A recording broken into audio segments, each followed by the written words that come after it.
ভালো হবে। হ্যাঁ ও তো নিচে নিচে এবার ওই উঠাকে দিতে হবে। আরে জ্যান্ত রে, জ্যান্ত।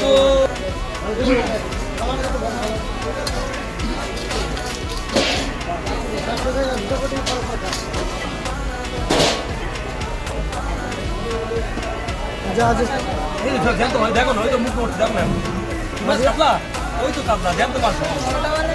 হ্যাঁ ওটা নেই হাবো না দিদি, দেখো কি নেবে 1000 টাকা। হ্যাঁ কি 300 টাকা কিলো, গোটা গোটা হাফ নিলেও 300 টাকা কিলো।